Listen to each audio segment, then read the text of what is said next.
Shalom, jumpa lagi dalam dambaan. Ada sukacita yang kita miliki. Untuk ini perenungan kita diambil dalam kitab Kisah Para Rasul 2 ayat 14 hingga ayat yang ke-40. Sebelumnya mari kita berdoa. Ya Tuhan, firman-Mu berkenan kiranya hadir menyapa kami, mengingatkan kami, menguatkan kami, meneguhkan kami, hadir memberikan pencerahan. Ini dambaan kami. Kiranya pertolongan dari-Mu bagi kami. Terpujilah Engkau Bapa, di dalam nama Tuhan Yesus. Amin. Dikala orang hendak pergi berperang, maka dia akan membawa perlengkapan perang. Dia pun juga akan dipersenjatai. Dikala berperang tanpa senjata, memungkinkan dia untuk kalah, tak berdaya. Saudara-saudara, para rasul yang berkumpul di Yerusalem mau diperlengkapi oleh Tuhan untuk senantiasa tampil berkarya melayani, dipersenjatai, yakni dengan kuasa Roh Kudus.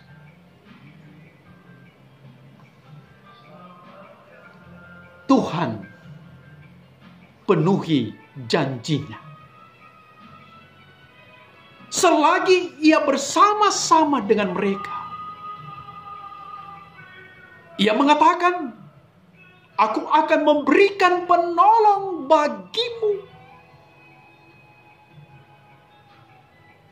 Dan pada kenyataannya Ia lakukan itu. Ia penuhi itu, janji yang dipenuhi oleh Yesus Kristus. Dia memberikan penolong bagi mereka. Roh Kudus hadir dan memenuhi kehidupan mereka. Kita dalam suasana merayakan hari Pentakosta, hari ketuangan Roh Kudus. Nah, sejenak mata iman kita menengadah pada peristiwa yang terjadi. Roh Kudus turun atas para rasul. Pengikut-pengikut Yesus yang hadir. Hal yang luar biasa mereka alami.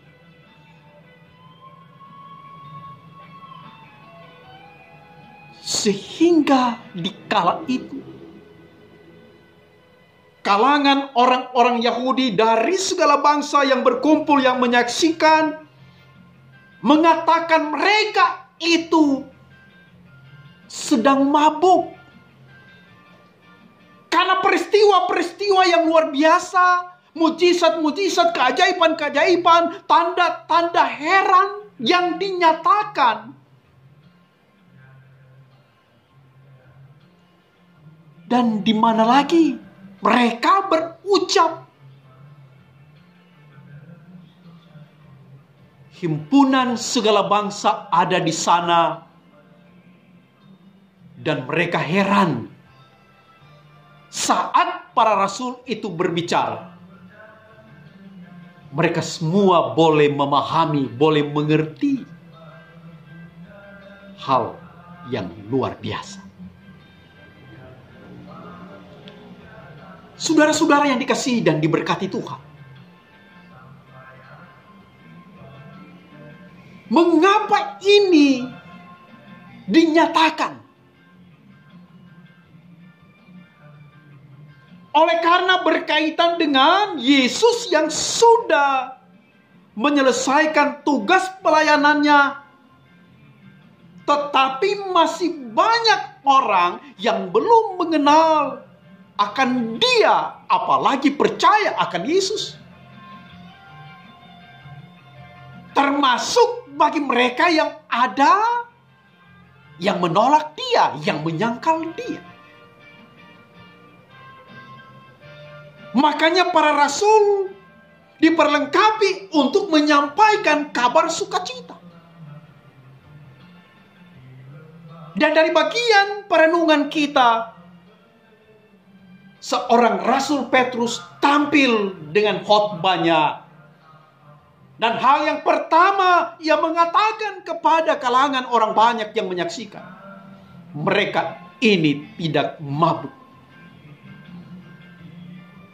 Hal yang mendukung, ia kembali mengutip apa yang difirmankan Allah kepada Yoel. Berkaitan dengan Dia yang datang, yakni Roh Kudus, manakala Aku mencurahkan Rohku ke atas semua manusia, maka anak-anakmu laki-laki, anakmu perempuan akan bernubuat. Para teruna-teruna mendapatkan penglihatan. Orang-orang tua memperoleh mimpi. Dan mereka akan bernubuat, mengadakan serangkaian mujizat-mujizat. Dan karena itu membuat mereka yang mendengar terkesima. Mereka terharu. Ada hal pendukung yang membenarkan, yang menandakan inilah satu kehebatan Dia dari rancangan dan karyanya. Apa yang jauh sebelumnya telah difirmankan, itu pun nampak nyata, satu pembuktian lewat peristiwa ketuangan Roh Kudus, tanda-tanda dan mujizat-mujizat yang terjadi. Saudara-saudara, Rasul Petrus tampil luar biasa. Oleh karena ada pekerjaan Roh Kudus yang luar biasa, yang membawa dia tampil dan menyampaikan serangkaian kebenaran firman. Di samping mengungkapkan tentang tanda dan mujizat itu, ada satu berita penting yang ada di dalamnya, yakni berkaitan dengan Yesus Kristus dalam perjalanan hidup. Dia yang datang berkarya melayani, Dia yang menderita, Dia yang mati, Dia yang bangkit. Dan Rasul Petrus mengatakan, ini kami adalah saksi-saksinya. Dia yang bangkit menandakan Dia yang menang. Satu kemenangan. Ada kebangkitan sesudah kematian. Dan Yesus yang sudah mendahului itu, mengawali itu. Dan karena itu Dia mau mempertegas, di dalam Yesus itu ada keselamatan. Karena itu hal mutlak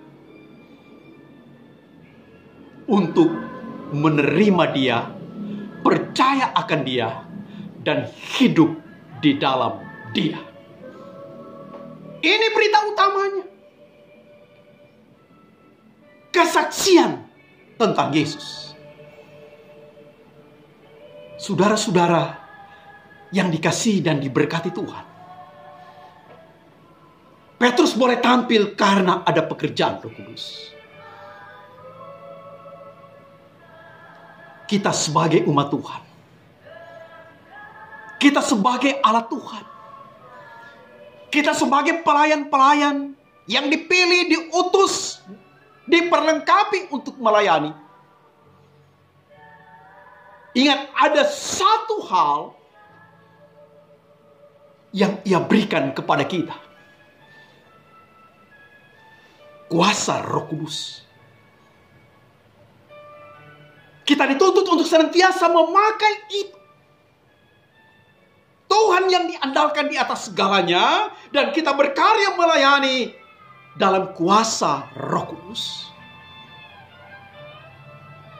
Walaupun itu tak kelihatan di dalam diri kita, tetapi akan nampak dari pelayanan kita, dari karya kita, dari pekerjaan kita, dari ucapan kita. Akan Roh Kudus itu yang ada di dalam diri kita. Oleh karena itu, tetap kita mengandalkan Tuhan di atas segalanya. Tetap kita mengharapkan karya kita dalam tuntunan Roh Kudus. Bukan mengedepankan ini kehebatanku, ini kekuatanku, ini kemampuanku, ini aku yang luar biasa. Kuasa dari Roh Kudus itu sungguh luar biasa, memampukan kita berkarya dan melayani. Bahkan Dia pun juga yang memperkenankan kepunyaannya, pilihannya, diperlengkapi dengan karunia-karunia. Berbangga dan bersyukurlah dikala Tuhan perkenankan itu, dan pakailah itu untuk kemuliaan Tuhan. Jangan sebaliknya. Menunjukkan ini aku luar biasa, lebih dari yang lain. Saat tampil dan saling memperlengkapi, maka ini adalah hal yang indah, himpunan bagi alat-alat Tuhan, pelayan-pelayan yang dipilih untuk melayani, berkarya. Yesus yang dimuliakan. Saudara-saudara yang dikasihi dan diberkati Tuhan, dari apa yang disampaikan oleh Rasul Petrus berkaitan dengan Yesus yang berkarya melayani, Petrus mengutip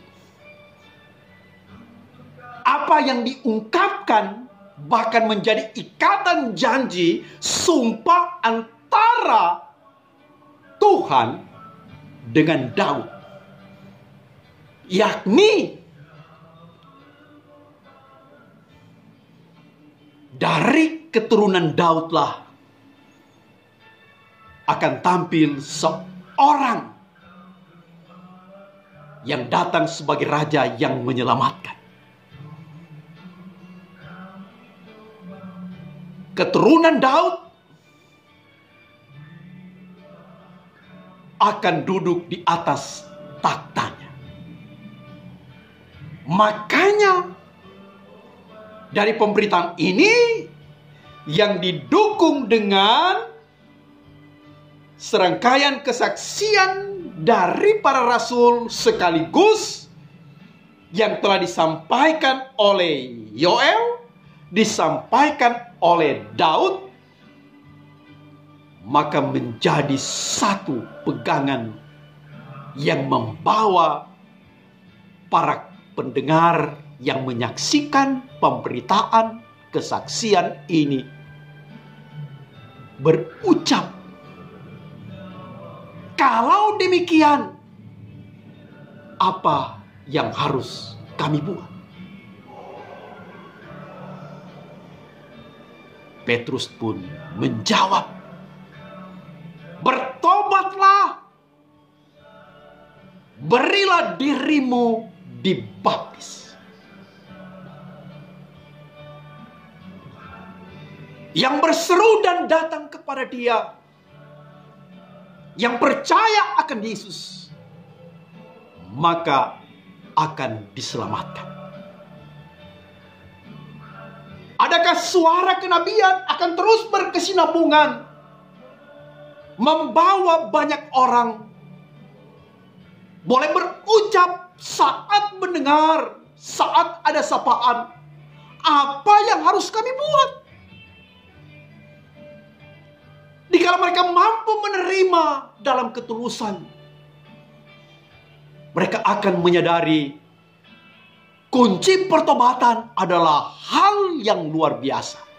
Harus masuk dalam pertobatan, harus menengadah kepada Dia, menerima Dia, percaya akan Dia, dan hidup di dalam Dia. Demikian halnya untuk mereka pun juga yang sudah mengenal Dia, yang sudah hidup di dalam Dia, yang kini berada di persimpangan jalan, dalam arti yang so lupa kepada Tuhan, yang so hidup jauh dengan Tuhan, dituntut untuk menyadari dan buat perubahan. Apa artinya dunia ini? Segalanya kita miliki, tetapi kita harus kehilangan nyawa kita. Ingat, hal yang utama adalah keselamatan kita. Dan keselamatan itu hanya ada di dalam Yesus. Kita harus mampu lakukan itu. Bahkan kita perlu mengingatkan keluarga kita, saudara-saudara kita, sahabat-sahabat kita, kepada orang lain. Bahkan alamat pemberitaan yang diharapkan oleh Yesus untuk dilakukan oleh murid-muridnya dikatakan kepada segala bangsa, karena Ia mau segala ciptaannya itu diselamatkan. Ia mendambakan hal yang demikian. Karena itu bagi kita, tetaplah hidup di dalam Yesus.